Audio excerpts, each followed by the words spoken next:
I drove all the way back home to Austin, and I still woke up here. That's how it works. Welcome to MsMojo, and today we're counting down our picks for the top 10 shocking reveals in romance movies. I saw him. It was him, wasn't it? Yes, it was him. Lola, who was it? It was Robbie, wasn't it? For this list, we'll be looking at the most jaw-dropping moments in films all about love. Please be advised that this tunnel of love isn't spoiler-free. Climb aboard at your own risk. Did we miss any stunning revelations in a romantic film? Let us know in the comments. Number 10. Finch drowns. All the bright places. You're not going in. Oh, of course I am. Don't be freezing. It'll be fine. Violet, a teenager suffering from survivor's guilt, meets the school's outcast, Finch, on the same bridge where Violet's sister died in a car crash less than a year before. The two begin to bond and strike up a friendship as they explore their state for a school project. One day, while swimming at the Blue Hole, Violet breaks down when Finch stays underwater for too long. His behaviour is explained after he confides in Violet about his abusive father and an absent mother. Did he do that to you?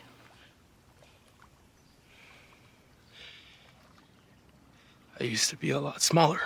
Unfortunately, Finch continues to struggle with his mental health and eventually drowns himself. Don't mind the sobbing, that's just us.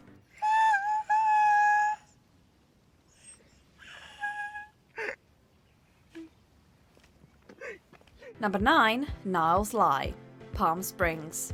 When Sarah first gets stuck in the time loop, Niles explains the basic rules and regulations of how the day works. This is today, today is yesterday, and tomorrow is also today.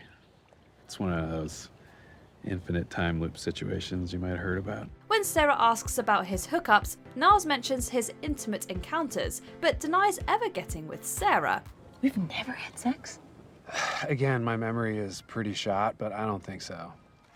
Anyways, I think the party's gonna start pretty soon. You wanna head back? As the two spend more time together, they form a close bond, which eventually leads to a sensual night in a tent. The next day, Sarah and Niles argue about if their actions affect anyone or if their lives matter anymore. Due to this frustration, Niles reveals that he's hooked up with Sarah many times before. What?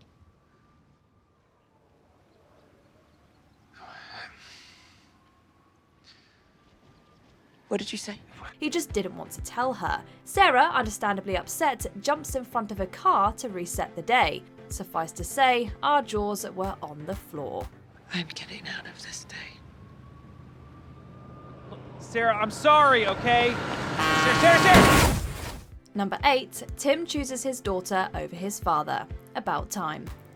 When Tim turns 21, he learns from his father James that the men in his family are able to travel back in time and relive past moments. So you're saying that you and Granddad and his brothers could all travel back in time? Absolutely. After attempting to improve his love life, Tim eventually meets and falls in love with Mary. Would it be very wrong if I asked you for your number?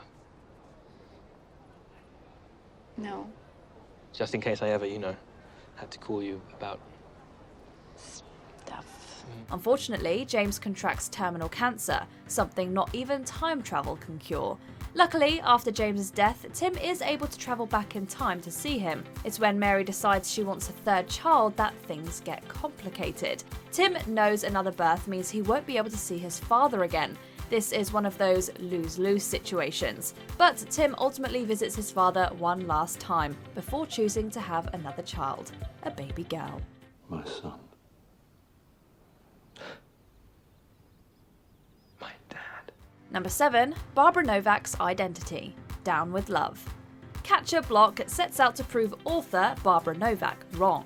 To do so, he spends the movie trying to trick her into believing he's someone else. However, after one of Catcher's lovers reveals that he is, in fact, not the astronaut named Zip Martin he claims to be, he comes clean about his identity. I'm Catcher Block, not Zip Martin. There is no Zip Martin. The bigger twist comes with Barbara. Apparently, she's not who she says she is either.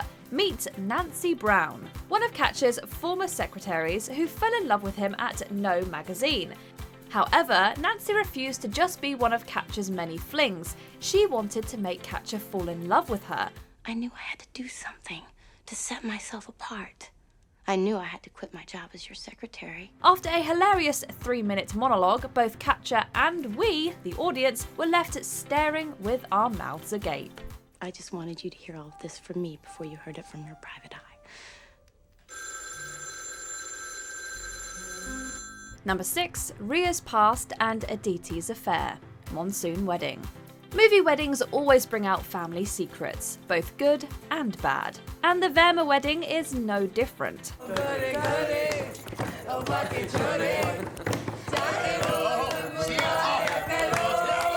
Ria, cousin to the bride, witnesses Tage, an extended family member, inappropriately groom 10-year-old Alia. This is an emotional trigger for Ria, one that we learn more about later on. The secrets don't stop there. Aditi admits to her future husband, Hemant, that she slept with her former boss only a few days before her wedding. Though initially disappointed, Hemant forgives his bride and appreciates her honesty. I really appreciate your telling me about Vikram. You didn't have to, but you did. That honesty means a lot to me. The moment serves as a benchmark in their relationship, as the couple realises they can be happy together. The sheer drama of this film had us on the edge of our seats the entire time. I don't think you're ready for marriage. I just want to settle down. So what do? Get married to some guy selected by mummy daddy? You've barely known him for a couple of weeks. Number 5, Maud decides to overdose. Harold and Maud. After obsessing over death for most of his young life, 19-year-old Harold finally understands what it's like to fall in love when he begins a romantic relationship with 79-year-old Maud. If you apply that to life, then you're bound to live it fully.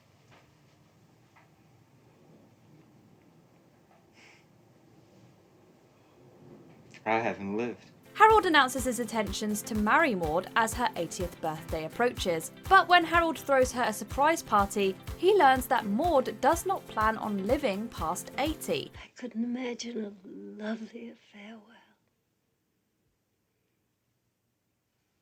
Farewell. Maud reveals to Harold that she overdosed on sleeping pills and will be gone by midnight. Despite rushing her to the hospital and declaring his love, Maud is at peace with her decision and passes away at the hospital. I love you. I love you. Oh, Harold. That's wonderful. Go and love some more.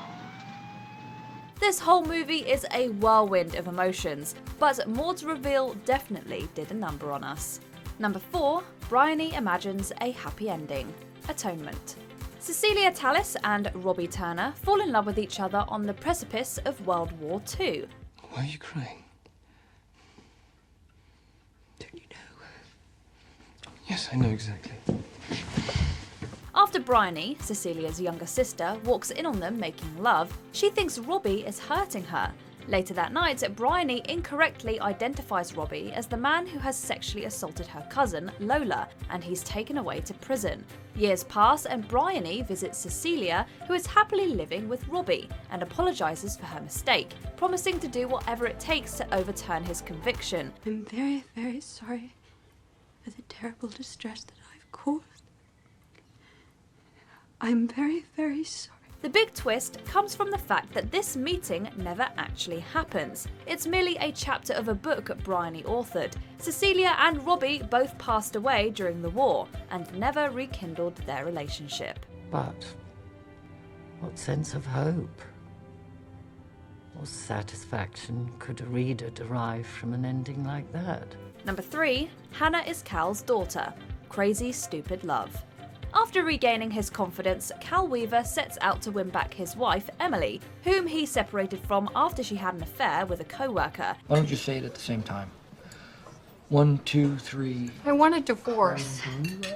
He forms an alliance of sorts with Jacob Palmer, a veritable Casanova who teaches Cal how to pick up women. Even with his womanizing ways, he has recently been rejected by someone, a certain young lady named Hannah. Unbeknown to Jacob, Hannah is Cal's daughter, and unbeknown to Cal, his daughter's been dating Jacob. Cal? Is that him? What are you doing here? What are you doing? The climax of the movie, of course, comes with this twist, and the awkward encounter leads Cal to demand the two to break up. If there's one thing we love in movies, it's a full circle moment. Break up right now. Daddy? Please don't call him that. Cal, that's not gonna happen. Then I will mess you up! Number 2, Jamie has leukemia. A walk to remember. Bad boy Landon and good girl Jamie are complete opposites of each other. Hey, do you want to buy some raffle tickets? Trying to raise enough money so we can buy Jefferson some new computers. No. However, as Jamie helps Landon out with the school play, they begin to see the good inside of each other. This leads to a first date and a first kiss as the two high schoolers fall for one another. However, their courtship hits a huge roadblock after Jamie shares the devastating news of her leukemia. I'm sick. I'll take you home. You'll be better tomorrow. No, Landon. I'm sick. To make matters worse, Jamie is not responding to treatment, so her time remaining is very limited. The young couple marries, but Jamie passes away soon after, absolutely wrecking our hearts in the process. You're my angel.